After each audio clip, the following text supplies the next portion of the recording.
During the 100th consecutive night of demonstrations in Portland, police declared another riot.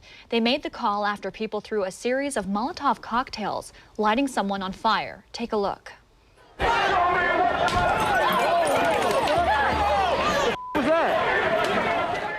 Video from the scene shows that a bottle filled with some type of flammable liquid was lit and tossed into the group, leading one man to catch fire. Several people can be seen trying to help as his clothes burn.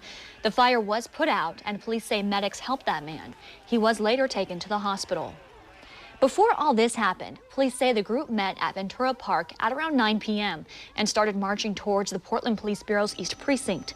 Officers then began to block the group from reaching the police headquarters and declared a riot after people started throwing what they call firebombs, as you see here. Police say people also threw objects like rocks and fireworks, which ended up injuring an officer.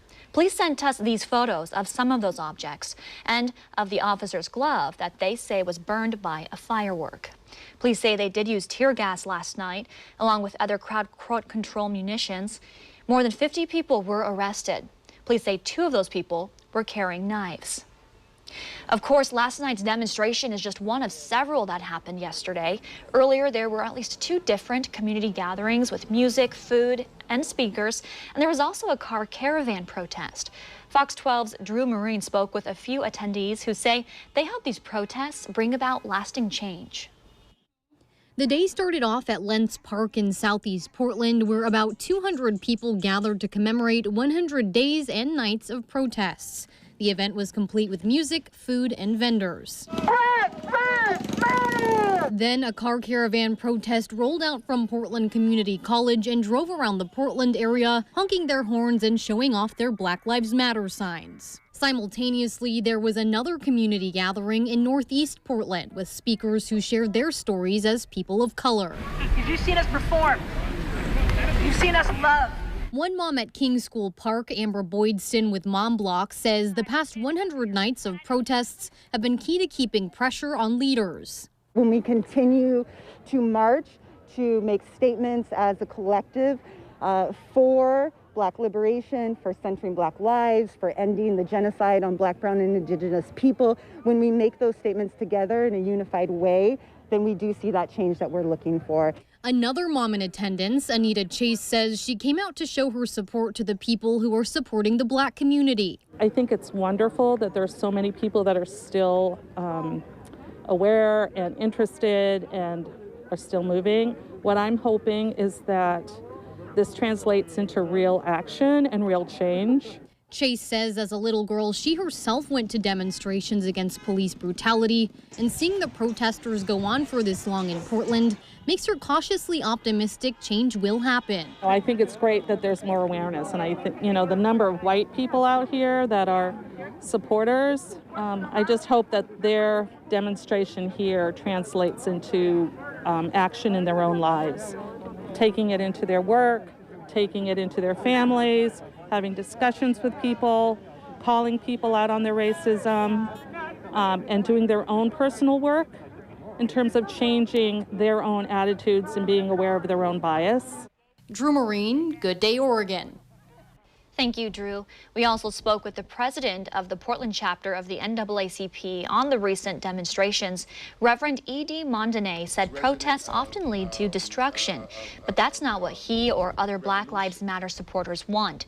He also said the demonstrations will continue.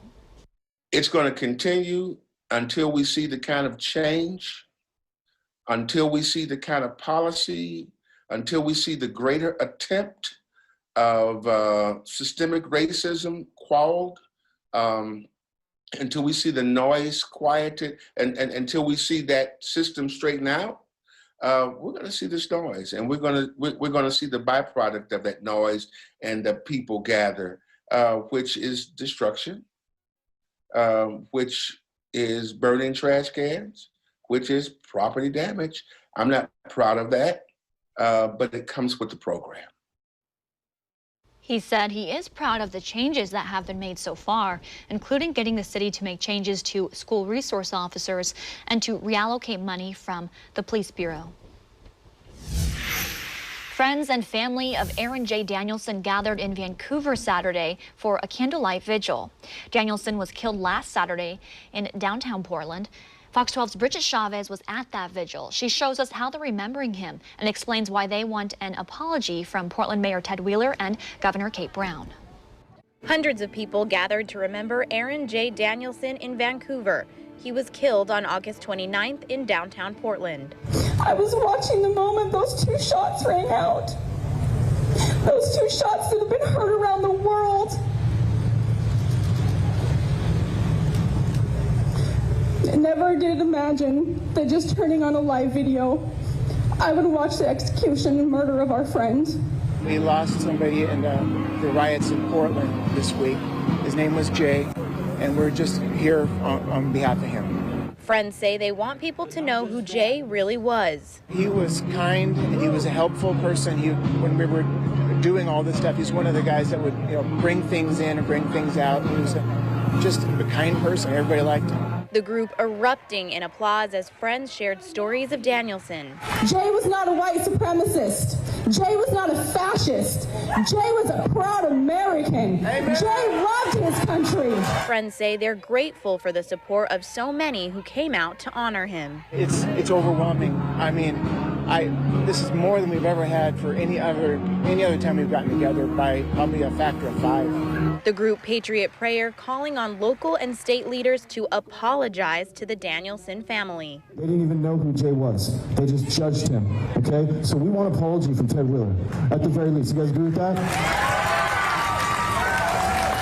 Kate Brown needs to apologize to the family and her response and calling him a white supremacist. Bridget Chavez, Good Day, Oregon.